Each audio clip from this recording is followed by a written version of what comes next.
Hello, good evening. Tonight I am going to check the very old photos or videos that I have in here. It scares me because all the memories are here. Memories back before coming to Oman.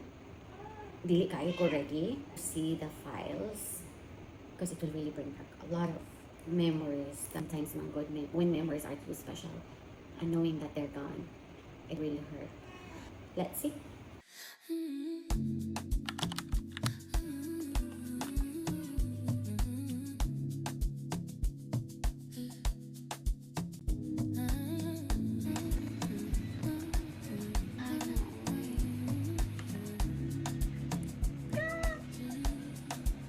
Hala!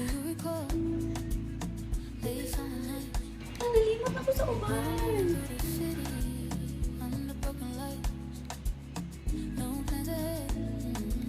July 7. Ato sa time nga. Nag-flight ko. Hala? Oh my God. There you have it.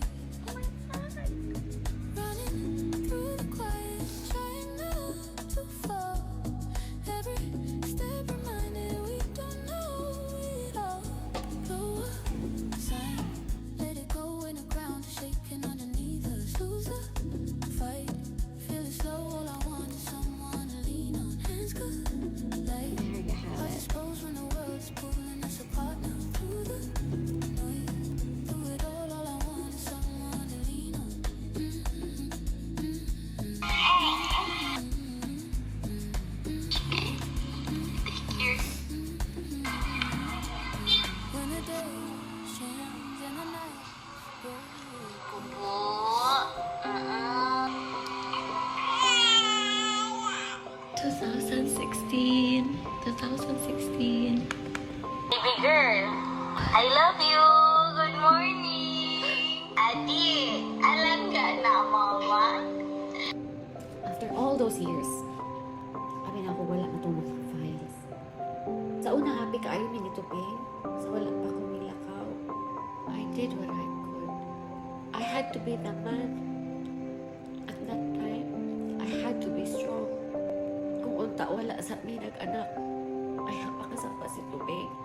Kung unta, gipaabot na mo nga maparihuming stable, ay hami nag-anak. Dili unta na mo mabiyaan ang bata.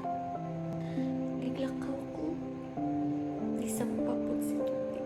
Unta no, uli ko no, pagkatong nakasampa na si Tubig. Siguro kuning uli ko ato, dili ito mahita po. Dili unta mawala si ate. Napaunta ang pamilya nga gipanikamutan yun na ako nga mabuo.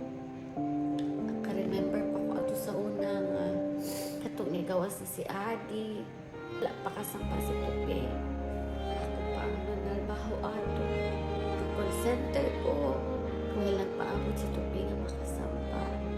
Pili lalim nga at that time ako rin ang ay trabaho. So nagsulod po si Tupi sa construction.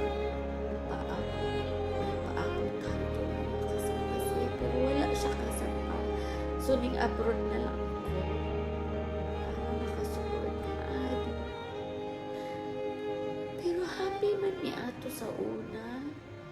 Daghang kulang pero buo man. Daghang kulang pero naa si Adi.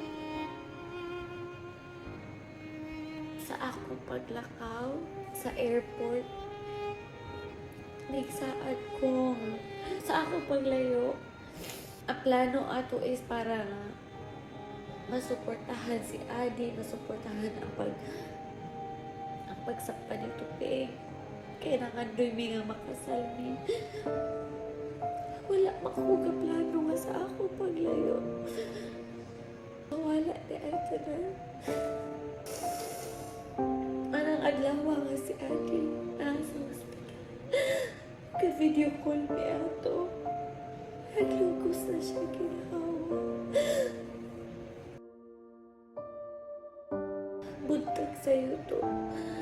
Nagpaabot sila sa akong ipadala kay para ma-ICU si Adi. Wala ko kahulog kay sarado pa ang padalahan. Tungod sa time difference nga 4 hours, advance ang Pinas. Nagpaabot ko nga mag-abri ang padala. the time na nag-abri ang panalahan, hulog na yun ko na ako sa gawa sa puntahan para lang mag-upin ang panalahan at pakiluoy ko mag-upin na sila kay ako anak. Ang amo anak, nagpahabot na ako. May the time na nahulog na ako ang kwarto. Punto na si Ate. Ang ako gipadala. Wala na nagamit para maluwas siya. Instead nagamit para sa iyang punerarya. Galagot ko. Kay duhaming abroad. Na ako diri na apod iyang papa. Nakasapa iyang papa.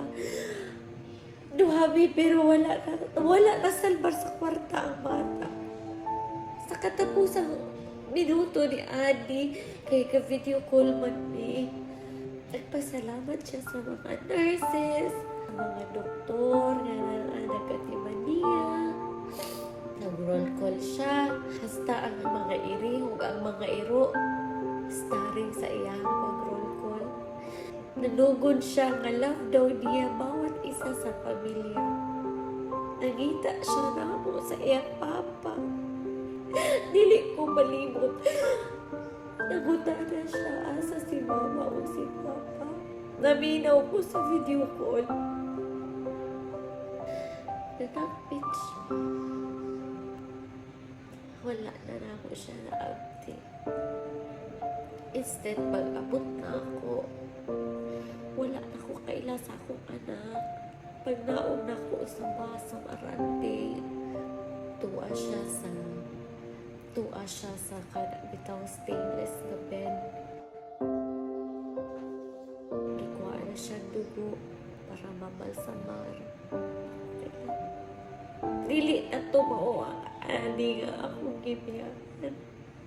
Dili na tumao ang ani nga ang rason sa akong paglayo. Karon, tama na lang ko sa damgo nga maistorya na ako siya. Ma-feel lang gihapon ako. Makugos lang gihapon ako si Adi. Tama na lang sa damgo. Pauni ang memories niya. Ako ragyo giloob-loob. Ako ragyo giampingan. Kadili ko gusto mawala. Ug happy kay ko nga naarag yun di agi hapon di nga mga files, pictures, videos o pagbahay. Dapat jud nga mitras na ako sila. Our presence matter the most. I should have been there. I should have been there. Di na mawalik. Naagit sa ulahi ang pagmamahal. Lord, I offer my life to you. Everything I've been through. Kasi lang nga ni Mama. I love you. I love you more. Kiss Mama. I love you.